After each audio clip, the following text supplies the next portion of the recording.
Welcome to the MHP CashFlow Podcast, where we dive deep into the world of mobile home park investing, real estate strategies, and building long-term passive income. Hosted by Garrett, Terrell, real estate investor, mobile home park operator, and founder of Rocket Capital Fund.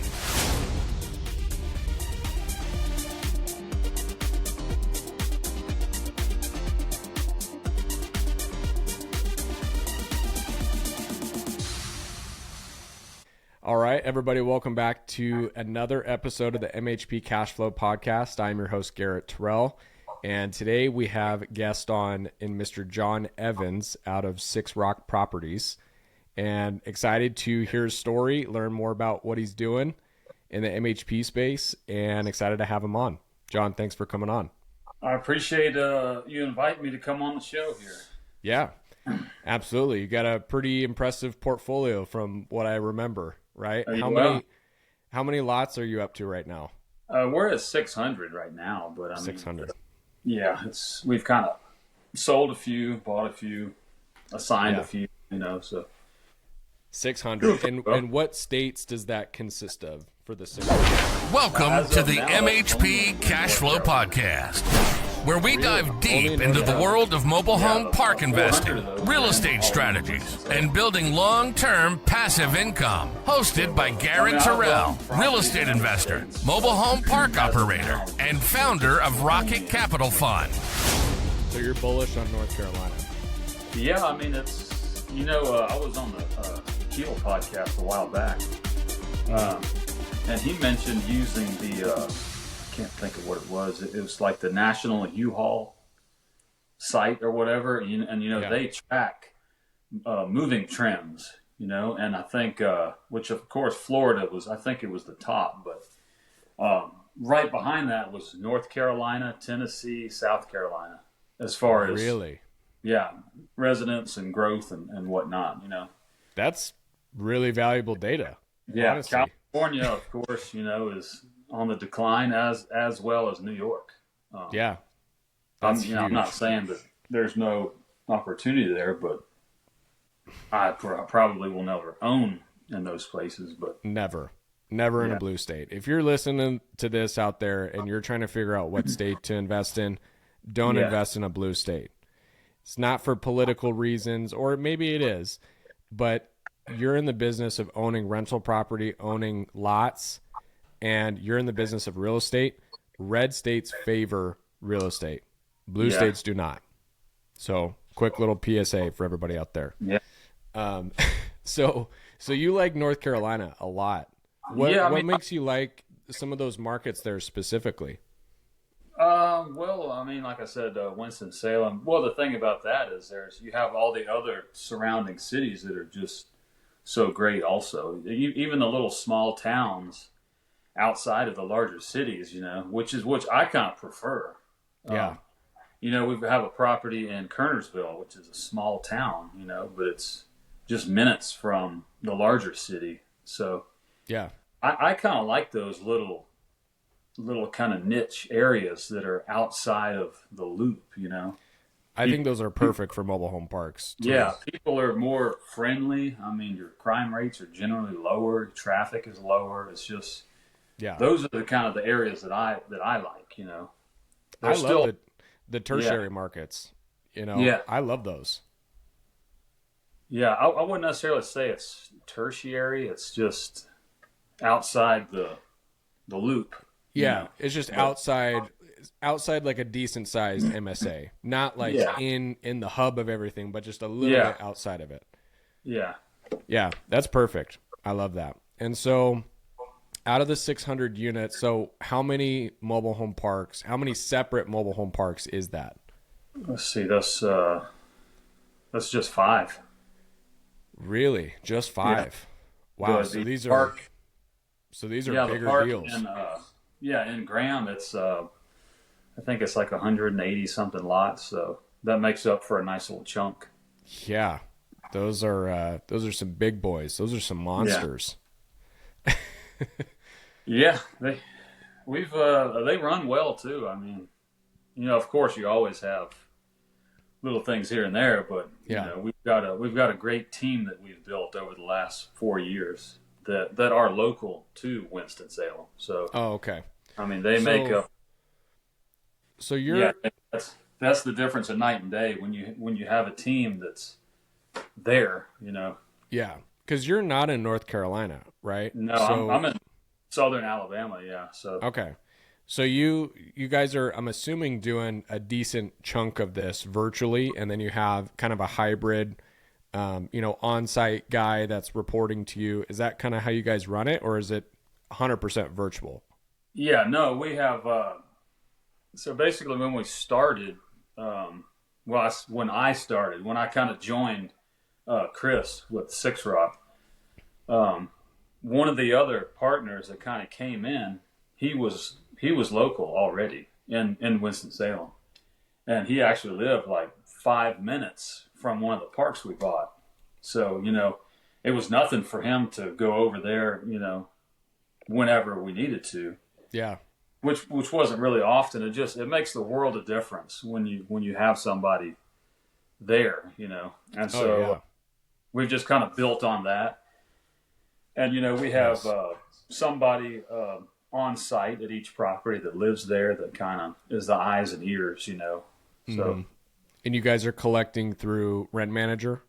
yeah, it's Nice. all, yeah. Actually, the one of the parks is just slightly lagging with just a few of your older residents, but we're pretty much there with that So one. you have your on-site guy that's like talking with them, walking them through the portal, how to set up auto pay, how to set up their debit card, that sort of thing? Or you just, okay, you are. I mean, we have people virtual also that are also bilingual Yeah. that can come on the phone with them and speak through email and whatever. But Nice. we're probably like, I don't know, like 98% online collections. There's still, you know, That's huge. your old lady here or there that, you know, wants to bring cash, you know. But Yeah. Yeah. It's like, sorry, it's 2024. We can't do cash. Yeah. You know, we cannot do it. No matter how much we want to accept cash, it's just a non-negotiable. yeah, You know? it's just harder, you know, for the elderly people, you know, to kind of catch on to it. But Yeah. Because when there's cash, it's, hard. It's easy to have fraudulent things happen. Let's just say yeah, that. especially those large amounts, you know. Yeah. Yeah. That's a lot of money. Yeah, that's the first park I bought. I was doing it that way. I was going door to door collecting cash, you know. Wow. I mean, I didn't know any different either, you know. So let's talk about your first park, right? So That was yeah. tell go me ahead.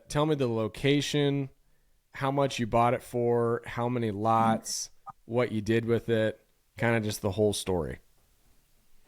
That was about 10 years ago, and it was 10 lots for $250,000. Wow. And basically, I had no idea what I was doing. I just knew.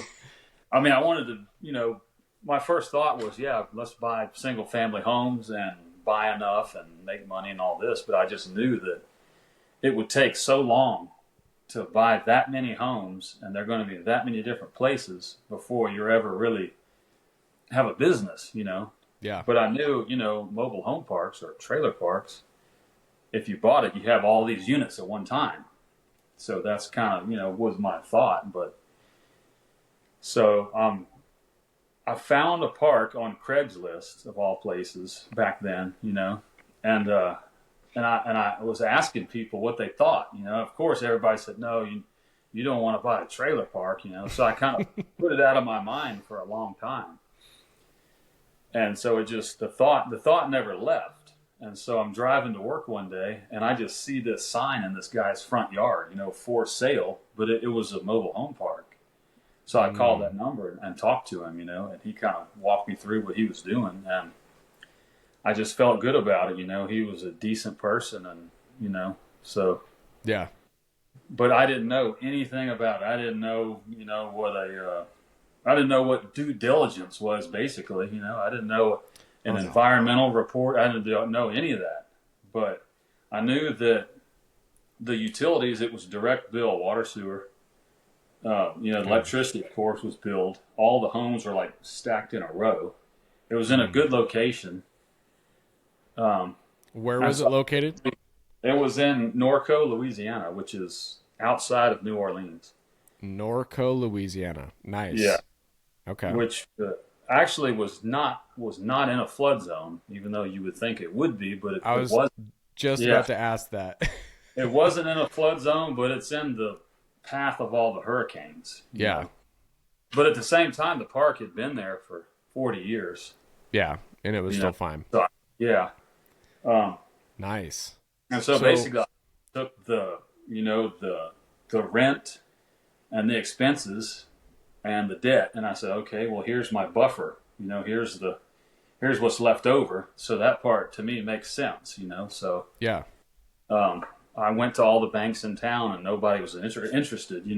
So he financed it. Nice.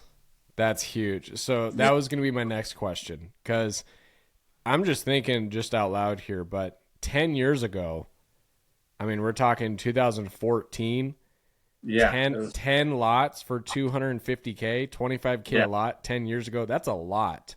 Yeah. Like, that might sound cheap in today's numbers, but yeah, even 5 years ago, I mean, you can get some deals at what, 5, 10, 15,000 a lot. Yeah. So you were fine with paying a little bit more back then because you were getting seller financing? Yeah, and like I said, I had no idea what I was doing. I just knew that, here's what he's collecting in rent. Here's some expenses. Here's my debt, and I've got something in between. That was my thought. Makes sense. It was all park-owned homes, so that'll add a little bit of pricing in there. But still value. Yeah. Yeah. Wow. So you got seller finance note. What was the down payment? What was the note? What were the terms and the monthly payment, interest rate, all that stuff? Let's see. I ended up putting like 25 grand down. I think it was. Okay. Somewhere around there. It was like 6%. Down. Yeah. 6% interest. Nice. And it was just 10 years straight. It was a 10-year term. 10-year ammo, and it's still cash flowed. Still cash flowed, yeah. So but that's a great deal. Yeah, I mean, I'm doing the maintenance. I'm the electrician. I'm the HVAC guy. Yeah, I was doing everything. I mean, literally.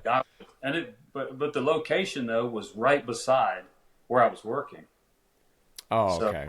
So perfect location. I'd get off work, I'd go over there, cut the grass, and then I would go home, I would get off work, crawl under a home, fix a water leak, and then go home, So you were the 10% manager. Yeah, that was me. Yeah, evictions and everything. Well, I didn't have any evictions. Wow. But, I'm the collections guy. I'm banging on doors to collect rent and everything, But I kind of really like that you did a 10-year note on that, because I used to, when I was younger and dumb, I used to think, the longer the term, the longer the AM, the better, which is correct sometimes. But also, I'm like, as I get older, I'm leaning towards more Dave Ramsey type strategies where 10 to 15-year notes, because it pays down that balance so fast, which is lowering your debt service. It's increasing your equity amount. It's really hedging your investment. Really, it's not, you're not kicking the can down the road. You're taking a chunk every single month out of that 10-year note. That's huge. Yeah, because when I sold the park, I don't remember, I kept it less than 2 years. And really? I was just thinking, I was like, I wonder if I could sell this on Craigslist. I put it on Craigslist. I was getting phone calls that afternoon that people wanted to buy it, and I ended up selling it for the same price, for $250. but I had built up like almost $100,000 in equity right then. Yeah. So sold it. The guy that bought it, he just pulled out his checkbook. He wrote a check to me and a check to the previous owner. Wow. And mine was like 98 grand, so. Holy crap. So you got paid for cash flow for those 2 years while you waited. Basically, if you look at it that way, And then sold it, got your down payment back, got your profit or your equity back. And I mean, you probably made what? Actually, probably 120, 130, 40,000 on that, just on that one deal. Yeah, because like I said, I was doing all the handyman work, so. Wow. That's an awesome deal. That's a great little deal. That's a good one to start out on. And then you kind of get the bug and you're like, okay, now let's find like 5 more of those and do the exact same thing. Because before I sold that one, I found another to buy that was right down the street from my house, from where I lived. And I did that the same way. The owner financed the park to me. And that park, I only kept it for about 2 months and sold it on Craigslist of all places. Wow. And I made 35 grand when I sold it. I didn't know what an assignment was back then, Yeah. I didn't know you could get a contract and sell it without even, buying something. I just flipped it, but yeah. So wholesale real estate is honestly, I think one of the, the 8th wonder of the world. It's like right up there next to compound interest. Like, because I came from a fix and flip background, so I was taking risk on each of these deals, putting the cash down, putting the cash into the remodels. 50K to 100K remodels, couple 100,000 liquid into the market on every single one of these flips. Like, that's risk. You know what I mean? That is like, you're putting your neck out on the line. With wholesale, you don't really have much risk. I mean, you're talking maybe 1% in earnest money. That's what you're risking. Versus, I mean, you can make the same amount as a fix and flipper would. Yeah. But you have less risk. So it's like a no-brainer almost. So so you fixed and flipped those. What was your first one? What was your first one that you bought that you still own today? Piney Grove in Kernersville. It's 75 lots. Nice. And we paid 1.6. And that was for 75 lots. Yeah, that was and it was all tenant owned. Nice. It was all tenant owned. What year was that? That was I think it was 2019.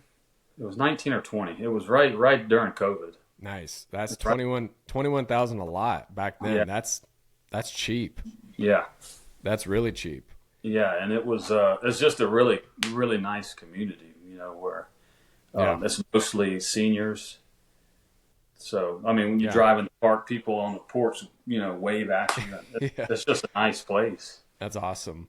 Yeah, so we still own that. So obviously there was some giant flooding and there was a hurricane that came through North Carolina. Were any of your communities affected? No, we ended up dodging those. We're kind of central within the state, and most of that storm was kind of on the western side, on the coast. Most of it was like in the hilly part, in the Nashville and that area, Tennessee. Oh, that's right, because of the flooding. Yeah, and we didn't have any kind of damage. That's good. But I know it did a lot of damage to that part of the state. Yeah, that's not good. But yeah, man, it sounds like North Carolina is awesome. What states are you guys looking at now? Are you looking into other states or just focusing in NC? Yeah, I mean, we kind of target North Carolina, but I mean, we're looking at deals in the southeast. My partner Chris, he's got a lot of other properties in other places. But just as far as for my side, it's just there. But nice. We're trying to get a deal under contract in Georgia now, so I'm just waiting on a response. And there's a few in Alabama we're looking at. So nice. We've got some deals in the pipeline.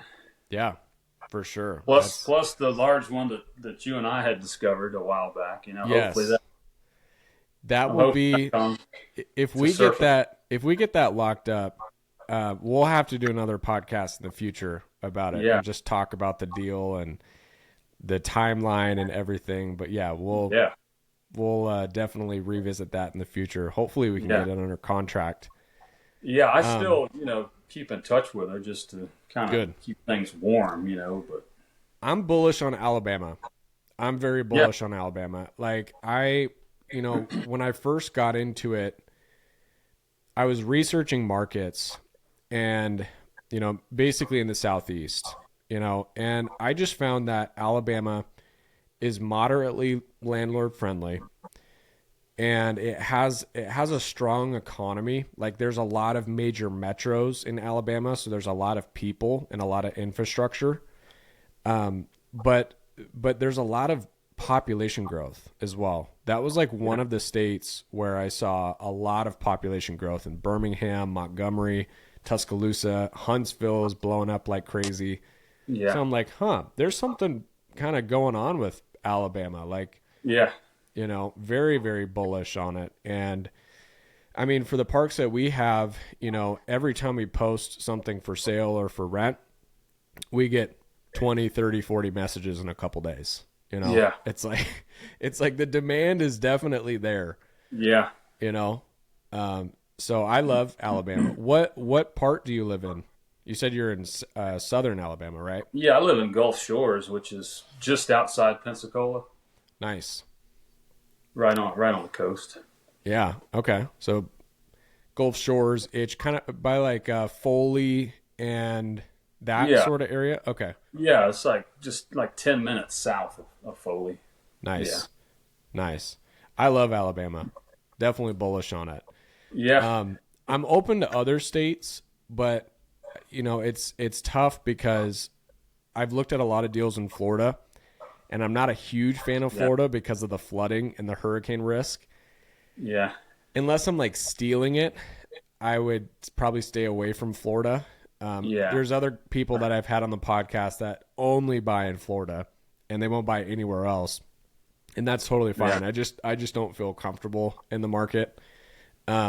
But Georgia, so tell me about the Georgia deal that you're working on. It's right outside of Atlanta. So it's in a good location, and owner finance is available, which is always a plus, Yeah. Owner financing is the best because you've done some bank financing, right? Yeah, I mean we've actually done everything really. We've had owner finance, we've had a lease. We leased a property before. We've used CMBS. We've done a little bit of everything, really. But nice. Local banks in North Carolina, but I love seller finance. How do you kind of, because just for me personally, it's always a weird conversation. Yeah. When you try to bring it up, it's very like you have to build a lot of trust and rapport with them first before really getting to that conversation. So how do you kind of like ease into, hey, will you carry a note on this? Yeah. Like, what does that look like? I think the best way is just, it sounds funny, but don't ask, or at least not on the front end. Like you said, build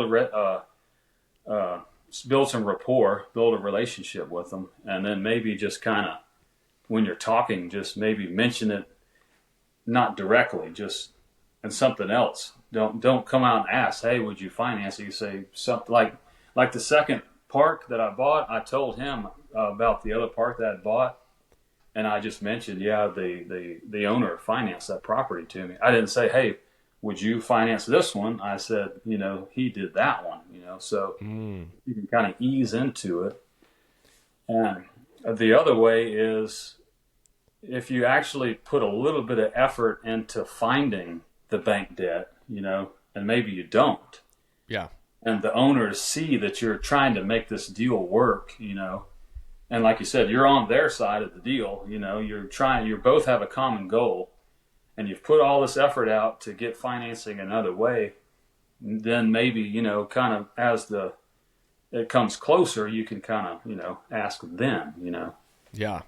Instead of just as soon as you call them, hey, well, you want to finance your park, in the first 5 seconds. Yeah. Hey, will you seller finance? Yeah, you have to build the trust, you know? Yeah. The trust has got to be there for sure. Yeah. Like that's like the main thing, you know, because it really is a decent sized risk, you know, because you can default. I mean, there's all the pros and cons of it, but I love seller finance deals. Yeah. I mean, they're just so much easier to craft, so much easier to put together. You can close quicker. There's no appraisal guidelines, anything like that. So I love those seller finance. So out of the 6, because you have 6 parks, right? Yeah. So out of the 6, how many are seller financed? None of those. We've already refinanced those with. They're stabilized. Yeah, they're all stabilized and kind of on cruise control. You know, Nice. I mean, you still have issues, but they run pretty well. Yeah. So let's talk about your partnership, right? Your company structure and stuff like that. Do you have any other partners? How is it structured? How do you what are the roles and responsibilities? How do you guys kind of navigate around that? Basically, kind of what I did was just source deals. Basically, I mean, you know, my partner Chris, he was already well established when I met him. You know, so he had all of the people in place. And basically, when I reached out to him, he said, you know, if you find some deals, you know, bring them to me and we'll see if we can make it work. And so that's what I did. I just started looking in his backyard, you know, and found some deals. So that's huge. Put it together, you know. Yeah. So you basically were like almost like a bird dog at the start. Yeah. Right? You could say that. Yeah. And then instead of saying, hey, I'll assign it to you for X, Y, and Z, you're like, hey, I want some ownership in this. Yeah, which, I mean, at that time, I had already, I sold 2 parks, and I had 2 assignments. So at that point, I had cash to bring to the table. So I found deals, and I brought cash, you know. So, and I signed debt. You know, I signed my name on the dotted line, you know. You guaranteed the loan. Yeah, Chris did too, but my name was on there as, you know, also a guarantor of the loan. So it's a ton of value. Yeah, so that was kind of my obligation, which I did go on site. Oh, yeah. Like some of the properties that needed to be sub-metered, I was crawling under homes, sticking meters on and that type of stuff, you know. So I was willing to get my hands dirty, and he did everything else. Yeah, because, I mean, you're finding the deal. You're bringing some, or if not all, the cash into it, and you're also signing on the loan. Yeah, I mean that's I mean, he put cash in. Of course, he had a lot of cash, but you know, I put in. You know, I on several of the deals I matched what he was putting in. So yeah, nice. That's a great structure. Yeah. And so how are you sourcing your deals? I mean, I'm assuming you weren't looking on Craigslist in 2019 and 2020 because there's probably just a bunch of weird stuff on Craigslist now. There's no actual sellers. Yeah, I've never even been back on there since then, really. But so now how I found those was just Google Earth. You can just scan Google Earth for one. The other way, there's lists out there that you can find that have addresses, and so basically you can look up those addresses. But I use an app. I think it's called Parcel ID or something like that. And so you type in the address, and it pulls up the owner's name. Most of the time, it'll pull up either their name or the company name. So, and then you can search that. Plus, now I use Crexy, which is pretty accurate for finding the owners and their phone numbers. Yeah. And if that doesn't work, I'll use IDI Core. Yep. Which, you know, the price starts to add up. But if it's a park that you really want, you know, you can pay for sure. Services. For sure. Yeah. And sometimes you could actually just use Google Earth, and if you zoom in, you might see a phone number on a sign and just call that phone number, you know. That's true. Yeah, I was just about to say that. Yeah, you can find phone numbers on there. And I had another guest on, Jimmy Johnson, earlier this week, And what they did is they just started calling mobile home parks on Google. Yeah. So they would just type in, like that. they would just type in mobile home parks, Asheville, North Carolina. Yeah. There'd be a list of, the Google business profile of like 10 to 15 of them. And they would just call every single one. Yeah. And they would try to get to the owner from the Google listing, right? Because the owner's not going to put their contact information on there. But when you do that, you're going to call the person that's directly working with the owner. Yeah. And then it's just about saying, sales and converting them over the phone to give you the number of the owner, Yeah. Mm-hmm. I'm like, that's so crazy to me, because I think the exact opposite. I'm like, okay, I got to get a list. I got to buy a list. I got to plug it into the dialer. I got to do all of this sophisticated stuff. But it seems like the unsophisticated stuff might even work better. Yeah. I know what you're saying, because I did the same thing. First, I started just unsophisticated, just looking here, looking there, calling. And then I'm like, well, everybody else has a system. Let me try and do this system. And I did the same. I would buy a list and try the dialers and the automatic dialers and everything. And now I've just gone back to the way I was. Now I'm just picking up the phone and dialing, Yeah. I think it's like the KISS method, keep it simple, stupid. Yeah. I think it really is. I mean, maybe for multifamily, maybe for self-storage, maybe for light industrial, but for mobile home parks, we got to keep it simple. Yeah, it's more of a personal business, Very personal business. Yeah. Yeah, I totally agree. So, are you dealing with any brokers? Are you getting deals from brokers? Are you guys just literally calling and that's how you're sourcing your deals? Or are you working with real estate agents that send you deals, send you stuff? I currently have not had a deal from a broker, but I really don't call brokers, even though I want to start to bring that in, because I know it's effective and people really scale that way. Yeah. So that's kind of the next step. I want to, bring brokers in, but we have bought a couple of parks from wholesalers, But nice. Yeah. So what makes a park? I'm curious about this, because in your opinion, what makes a park valuable enough or attractive enough to want to move forward if you're buying it from a wholesaler? I guess price is, your main, but, also the utility structure probably. And, location is huge. Yeah. I still haven't bought like a standalone park that's far off yet. I'm not saying I wouldn't, but, it's right now everything's kind of clustered together. Mm. So I would say, location mainly. It's got to be in the right location. So you're looking for, are you looking for like a big MSA that's nearby, or are you looking for a certain population size, or what are you looking for? Yeah, I would say both that and just the growth rate. I wouldn't want to be in a market that's declining, Yeah. Cause I've looked at some really good deals in tertiary markets, and even the parks look pretty good, but I would just be afraid that, over time that it's just gonna, so I just kind of stay away from that. But, yeah.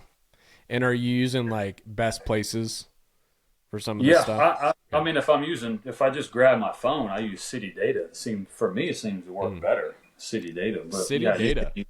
I've actually never heard of that. That for me, that one just seems easier, at least on your phone. If you were very nice.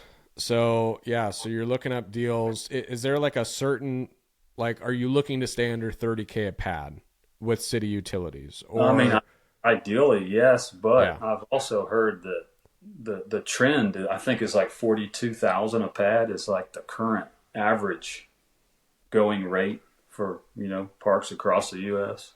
I could see that. Yeah, I could definitely see that. I also kind of heard a little secret.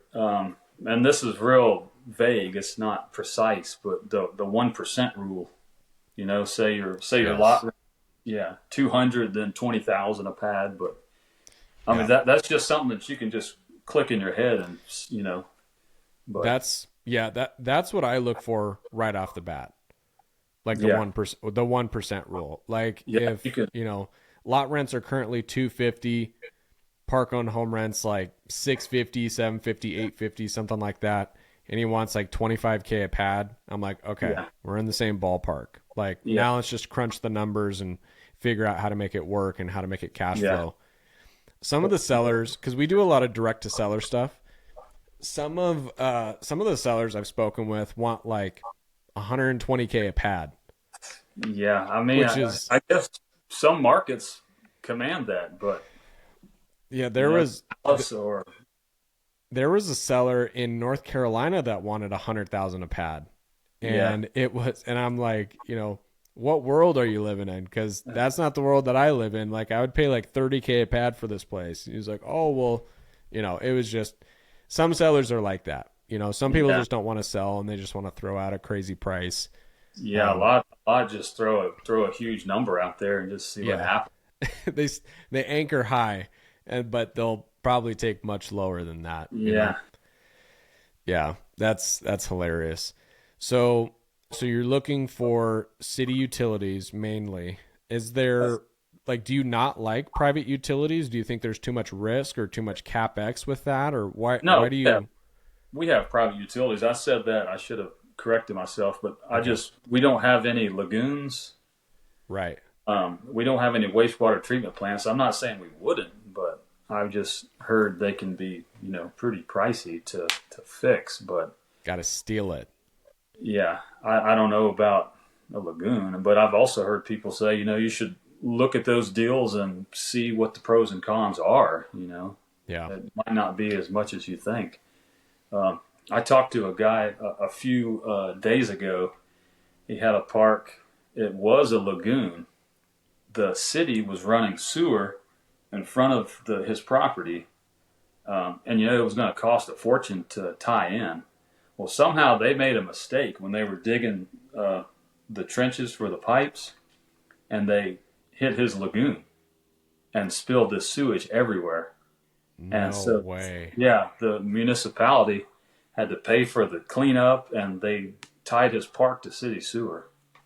Wow. Talk about lucky right there. So I don't know. I've just heard that you should kind of look at the pros and cons just in case something, you know. But I've heard some city sewer connections.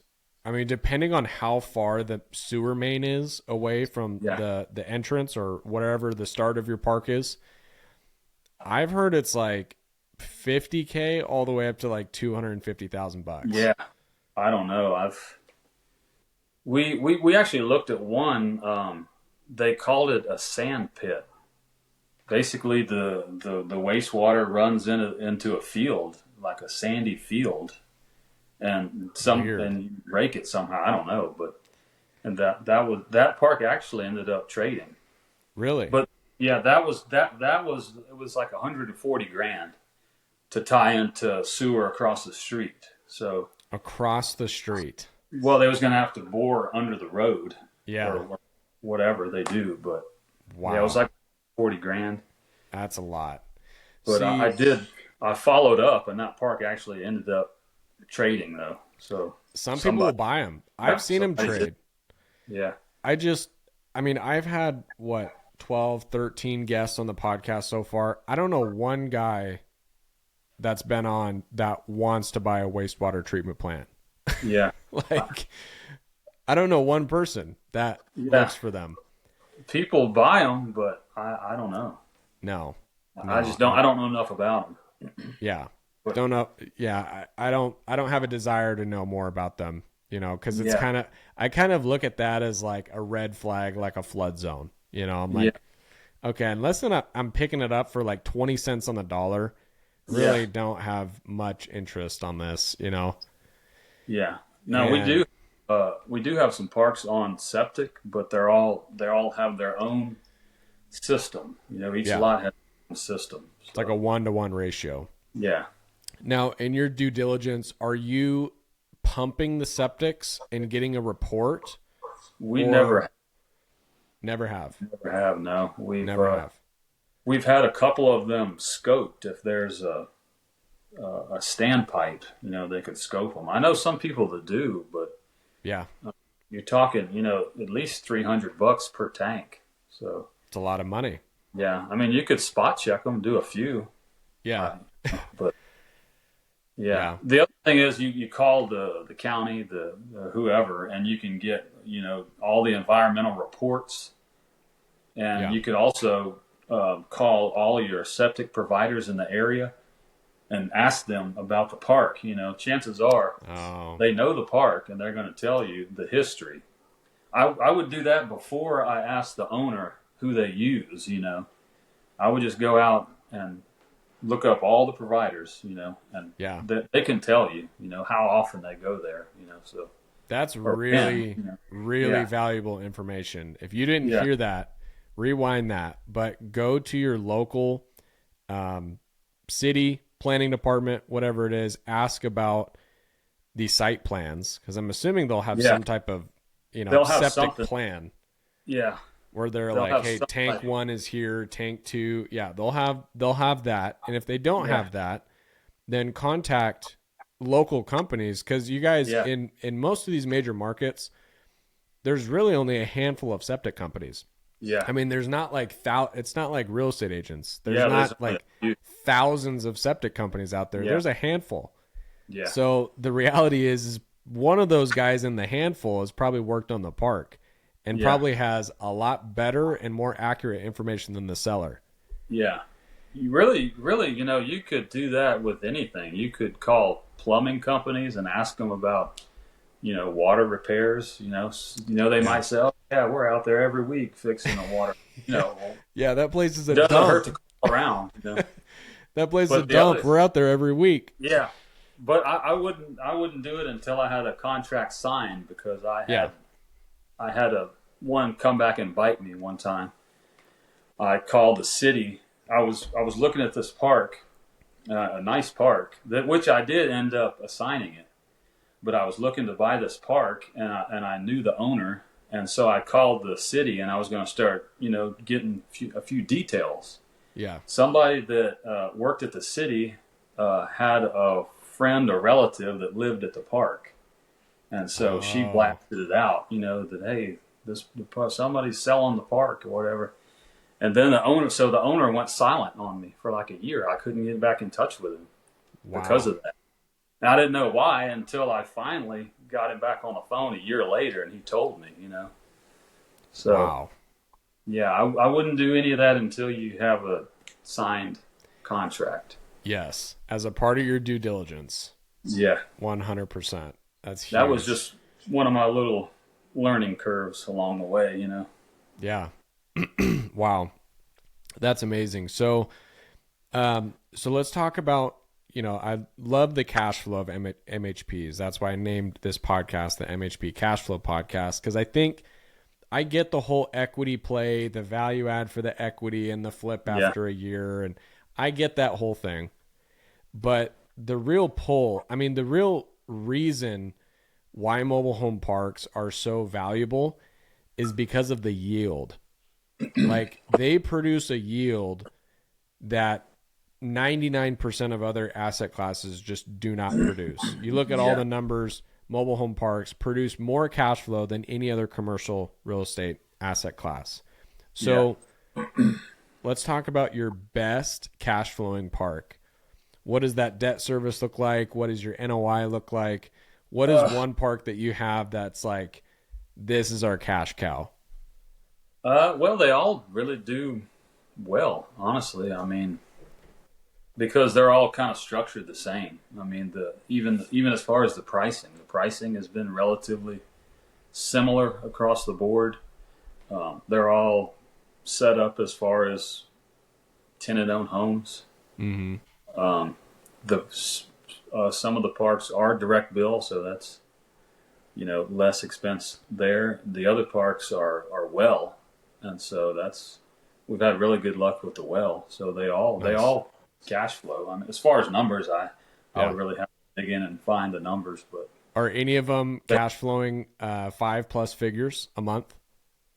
Oh yeah, not Really? all to me, to the investors that put money in, but yeah. You gotta split with the total NOI after debt service and everything. But multiple are at 5+ figures a month. Yeah, there's a few. Yeah, that's huge. That's amazing. Yeah, I think investors are looking for yield. I think the equity and the fix and flip play, like there's another guy that was on the podcast that's all they do is value add equity plays and then flip it and sell it. Yeah. And I get that you can have a good cash, influx from that, but are a lot of your investors just looking for yield, or are they looking for long-term equity? Like, what are your people looking for? Well, I guess it depends. We've got a group that has basically been repeat customers that kind of stay with us, but they both, I suppose, because we do both. I mean, if we find a good deal on a smaller property that might not fit into a long-term strategy, then we've actually just, like you said, fix and flip on some of the smaller ones, How have you guys found your investors? Well, back then, you could find people at boot camps, back when we were going to boot camps. And then my partner, Chris, is just in the finance world. So it's easy for him to do that, Yeah. Where I come from the other side of the business, the blue collar side, so. Right. So you said boot camp. So are you talking about Frank and Dave's boot camp? Yeah, Frank and Dave or Seco, just networking events. Seco. Yeah, I mean. So I've heard Seco is the one to go to. I haven't gone to any of these. I'm brand new into this. Seco's the one to go to, and IMN. Yeah, I've never been to that one, but I know of it. Yeah, but I haven't been to that one. I've been to Seco, but yeah. Are there any other ones that are like popular that people should go to? Yeah, I can't think of what they call it. I think it's in Chicago once a year. Okay. But it's a community owners group, but it's more of it's like your really high end type where, like, somebody like Sam Zell would be there, or they say, what's his, Jim Clayton, the Clayton Homes guy. Yeah. It's your high end. Yeah. These are 55 plus in Florida with $1,300 lot rents and a pickleball court.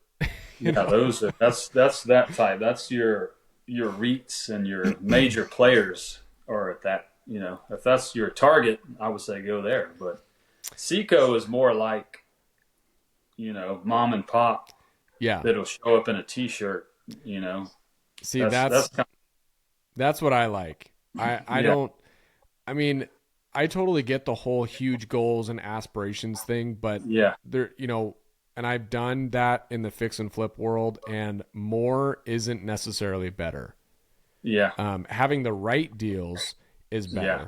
Like stacking those right deals, but being very picky and very choosy about them. That's the way to do it, in my opinion, because more money, more problems, more money, more stress.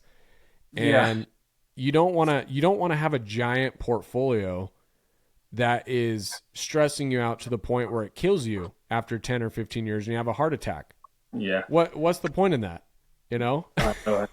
I've thought about that myself. When I first started, I thought we were moving too slow, but I just realized it's like, no, it's steady. You're running a marathon. You've got a steady pace, and you're taking all the right steps along the way.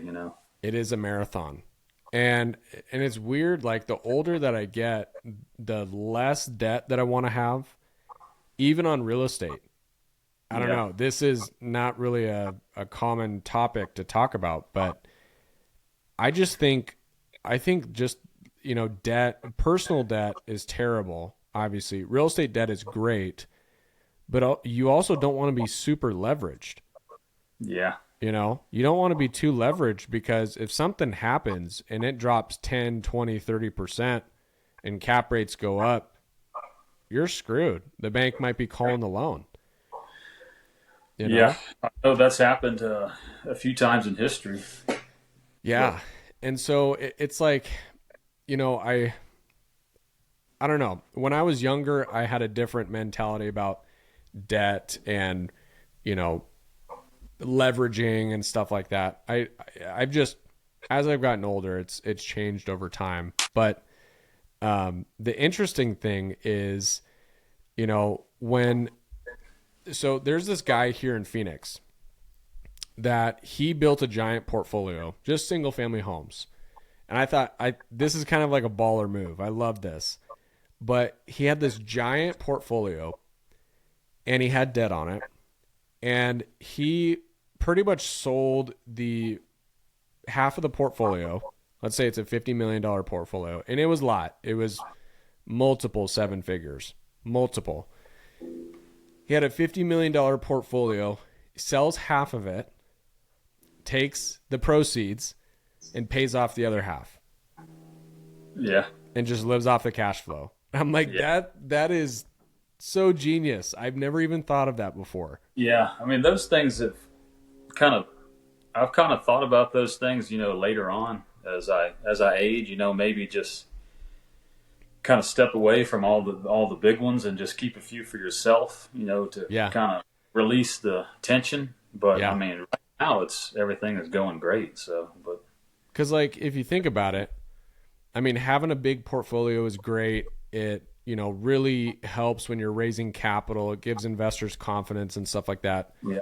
But if you own 5% of 2,000 units, then is the juice really worth the squeeze? Yeah. I know. Or if you own 3 mobile home parks with one other partner that are all leveraged well and cash flowing like crazy, and you don't have to manage or stress about any of that, that seems like a better quality of life. Yeah, that's why I just, you should be careful what you wish for. You see people posting stuff, they own 5,000-10,000 lots or whatever. It's like, just be careful wishing for something like that. I don't know, but yeah, I don't have any desire to grow quite that big. No, but no, I don't either. I think, and some people are not going to like that. Some people will like it, but I think as I've gotten older, my mind has changed about things like you value balance more, and the stress isn't worth the extra money. Like extra, I would rather make, and this is what Grant Cardone said years and years ago, and it kind of resonated with me, but I would rather make $250,000 passive than $500,000 in active income by going out there and working every single day. Yeah. Because you have your time freedom. You don't have any stress. Like it's not worth the extra money. No, I don't know. It's really not. Like, I used to think it was worth the extra money. I'm like, oh no, I have to go out there every single day and, just hit the ground running, but it's really not worth it. No, it's not to me either. No, I totally agree with that, and so, I mean, you're at 600 properties, you'll probably be at, I'm assuming 1,000 within the next 12 to 24 months. Is that pretty safe to say? Yeah, I would like to be, definitely. I mean, we're steadily, chipping away at it. Yeah. I think that's a great goal, and, right now we have 2 smaller parks. We're under contract on 3 more. Currently have 73 lots, but after these next purchases, we'll be up to like 143 in 12 months, basically. The first 12 months. Yeah. We got to 143. So we're pretty excited about that, but we're saying no to 95% of deals that get thrown our way, and there's a lot of deals being tossed around. Yeah. But we say no to a lot of them. Is that what you guys are doing?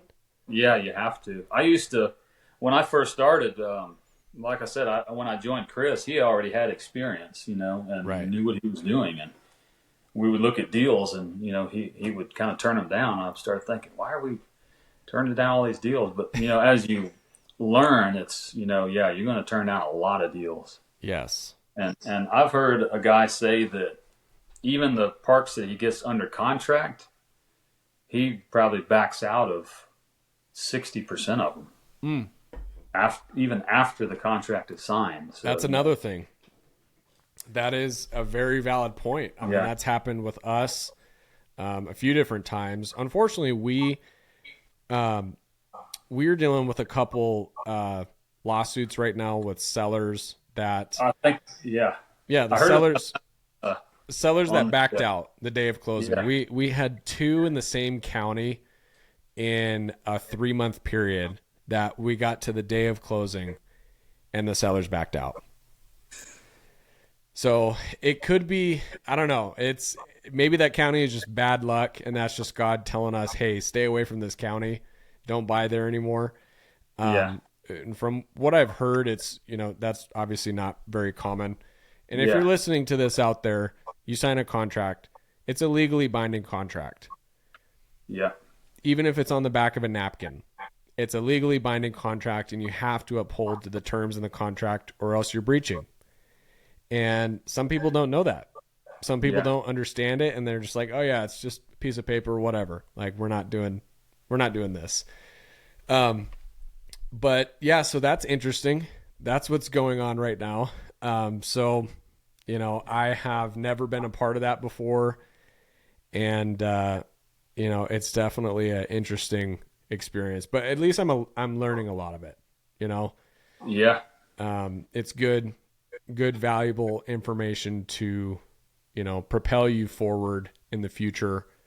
Has that ever happened to you guys? Have you ever had a seller back out? Luckily, no. We've had them threaten. We've had them threaten to back out, but they didn't. They ended up. We had an attorney write a friendly letter, but nobody. We've never had them actually do it though. Yeah, came close. Yeah, came close, and then you called the attorney. You get a demand letter, send it to them, and then they say, "Okay, I'll sign." And it's really unfortunate. It's kind of you never really want it to go that way. You'd rather have everybody feel like they're gaining, but it does happen. Yeah, it's it definitely is very frustrating. It happened to us very quickly. And I mean, these were deals where it was like, that was the last thing on my mind that they were going to pull, and then it's just, it's a super long story. I'll probably make a podcast about it in the future. Once we actually go through these 2 suits and there's the judgment and the verdict, all that stuff, it'll be a crazy, crazy story. I've only touched like 10-20% of it. It gets really deep and really, really hairy. But yeah, that'll be a story for another day in the future. Yeah. So what are you guys looking for in the future? What does 2025 look like? What is your guys' goals and game plan? Talk to me about next year. Well, I think it's going to be a good year, honestly. I mean, most of the mom and pops that I talk to are pretty optimistic about, finally letting go of their park. So, but I'm going to hit every angle I can, honestly. I mean, continue banging away on the phones and, try to network with some brokers. And the other secret weapon is if you can actually get in front of mom and pop, on site, they can see you, that's huge. Belly to belly. Yeah. That's probably the best way. If you really want to buy this property, you should probably make an effort to see the owner, Yeah. And I would love to, if I was in driving distance, I would go meet all these people in person, Yeah. It sucks because I'm multiple states away. So it's a little bit more like I had this deal in Arkansas. It was like a 80 unit park. And this was months ago. This guy wanted like 1.4 for 80 something units, like 75% tenant owned, 25% park owned, all 90s and 2000s. Great little sub market in Arkansas. And he wanted to do seller financing. And I'm like, you're going to get an offer in like 30 minutes. Like I'm writing this up right now. I'm sending it over. Yeah. And he goes, nope, I'm not signing anything unless you come meet me in person and shake my hand. Yeah. And I'm like, Bill, like, I'm in Arizona, you're in Arkansas. Like, I gotta spend $1,000 for this handshake. I was like, can you at least give me something in writing before we actually get there? Nope, not doing anything. You got to meet me in person. Yeah. And I'm like, I can't commit to that. I'm sorry. Because what if I book a flight, fly out there, and he's like, oh yeah, I sold the park to somebody else. Yeah. Well. Would you ever do that? Or would you go out there and actually meet him? Well, I mean, what you could do is you could just go meet him and then have these other parks that you're going to see while you're there, you know. Oh, yeah. You could always make a tour. Yeah. Hit 2, 3, 4 birds with one stone. Yeah. You could do it that way. Because I've actually randomly done it before. Just drive to the park. Yeah. And Pop is out there, you know, working on the water line or something, you know, and you just walk up and that's generally in the Southeast, you know. That's kind of a Southern thing where people are just more friendly, in my opinion. But they are.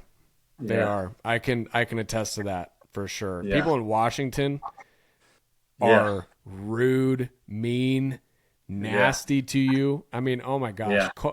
Cold calling in Washington is horrible. I mean, everybody up there is sun deprived and, you know, and just, they don't have any vitamin D. They got no life to them, you know? Yeah. But the people in the South are like out in their front porch. They got sun. Yeah. It's a little humid. So, you know, they're relaxed. They're loosened up. They're talkative. You know, it's just such a different world. Because I've had a lot of mom and pops, you know, when I cold call them, they say no. Yeah. But they say, why don't you swing by sometime? Just stop on over one day. Even though they just told me no, but they said come by. So, that's hilarious.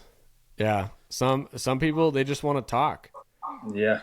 They just want to, you know, just talk about, and it's cool to hear the stories. You know, a lot of the mom and pops, what I've noticed, I don't know if you've noticed this, but a lot of them that have owned their parks for 20 plus years, they usually have no debt on it. Yeah. They usually are very, very wealthy. Yeah. And they're not in a rush to sell. Yeah. Like that's the seller profile for the mom and pops. Yeah. And it's, you know, once you have a couple phone calls, I mean, that's one thing. But once you start to see a pattern with 10, 15, 20, 25 sellers all saying the same thing, it's like, okay, I think we're in the right business. You know, buying these parks, like, I think we're in a good spot. Is that kind of what you see too with with mom and pop? Sure. Yeah, all of them. Do you think not all, but just about. Do you think you have better success with mom and pop or with your, you know, seller who is retraded in the last 5 years, like another LLC or a company? Well, we're looking at a park right now.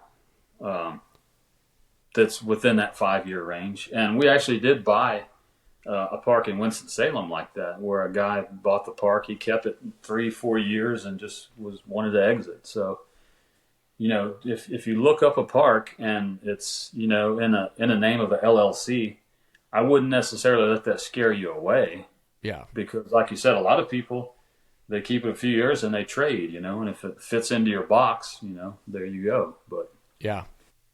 But I guess we've had pretty good success either way, you know. But I know some people that have extreme amounts of success and they don't do any cold calling, which was kind of a shocker to me. I was talking to a guy the other day and I told him my process, you know. He said, "Man, that sounds really painful." And I said, "Well, yeah, it kind of is. I mean, it's not fun, you know, making these cold calls." He said, "Dude, I just use brokers nonstop." So, you know, there's more than one way to do it, you know, but there's so many ways to do it. Yeah. That's the thing. It's just doing the activity, you know, but you have to be on the phones regardless. Like, you gotta be on the phone. He just prefers to talk to brokers than sellers. Yeah. He's cold calling brokers. He's not cold calling the owners, but Yeah. Yeah. It's just an easier conversation when you're calling a broker. Hey, I'm a buyer. Send me deals. You know? And, when I first kind of started, I guess I was more comfortable with mom and pop than the broker because, I had no experience. I didn't know all this terminology, so maybe that's why I kind of went that direction, I guess, But. Yeah. Yeah. And there's this thing many years ago that I learned. It was kind of like a funnel, and it showed you like, the scale of how you can make money on a deal. There's like, broker on market, broker off market, direct to wholesale, direct to wholesaler, and then direct to seller. It's on the very bottom. Yeah. That is the way to make the most money. Yeah. Once you're direct to seller, you're not paying any commissions. Yeah. You're not paying a wholesaler. So I think if you're willing to have those conversations and just ask people if they're interested in receiving an offer, the difference between the money you can make in that versus paying a broker 6% or having the seller pay it, the difference is worth it, in my opinion. Yeah. And a lot of your mom and pops, like I said, at least in the Southeast, they don't want to use a broker. For one reason or another, they would rather not, so. Yeah. Because they make more money when it's not through a broker. Yeah. And that's huge. I love that. So very cool. So any last words of advice, wisdom, knowledge for anybody out there that's brand new into the MHP space, wanting to get in? What advice would you give them? Well, I think you said earlier, just action, action. It's good to listen to the podcast and to read and learn and all this stuff, but it's the action that gets you the results, and like I said, the marathon, stick to a plan that you can repeat for a long duration. Because I've experienced that myself, you just get kind of burnt out. Yeah. You make so many cold calls for so many days and you get sick of it. And next thing you know, you didn't make any calls for a week or 2 weeks or however long, So if you can come up with a plan that you can maintain and then record all that, who did you call? When did you call? What was the conversation, and so on, and then follow up. Yeah, because I've lost out many deals by not following up. So have I. It is super frustrating, and you gotta apply the information. Because if you just listen to the podcast, you get all excited, and then you go and watch TV for 2 hours. It's like that was just a waste. You just got all that knowledge, all that excitement for nothing. Yeah. Like, you got to actually apply the action. And I would say that's a really good piece of advice, like following up. I heard this many years ago when I was training at Keller Williams, because that's how I got started. I was an agent, just a regular single family residential agent. But they said, it was a quote from Gary Keller, I believe, but there's pennies in the sales, but the fortune is in the follow-up. Yeah, that is true. And it's very, very true. There's pennies in the sales. The fortune is in the follow-up. Yeah. And that stuck with me, And so, there was one deal. There was a single family deal that I did a while ago. That was a seller that I had talked with and followed up with for a year. A full 12 months. Oh, yeah. Mm-hmm. And that was hard to do. That was really hard to do. And same with the park that we have right now. The seller, our initial contact in the database was 8 months ago. Yeah. And now we're closing in 2 weeks, 3 weeks. Yeah. You know what I mean? So it's like, this is not a short process, not a quick process. No, it's long, actually. It's really long. A lot of the deals that we've bought have been, a year, and some are still ongoing. 4 years later, we're still just follow up, just so they remember who you are, Yeah. It's so valuable. That's awesome. Yeah. So where can people find you on social media? Well, I'm on Facebook and LinkedIn and, Instagram too, which I don't spend much time on there, but I'm on there. or you can send me an email at jevans@sixrockprop.com. Love it. Love it. If you are in North Carolina out there, hit up John because he's got a giant portfolio there. That's awesome. Awesome, man. Well, thank you for hopping on. I think a lot of people will get value out of today. And if you are a capital investor out there and you would like to get into some mobile home parks, make sure to go to rocketcapital.fund, sign up for an account. We will have a conversation and see what makes sense. Other than that, I will see you guys in the next episode.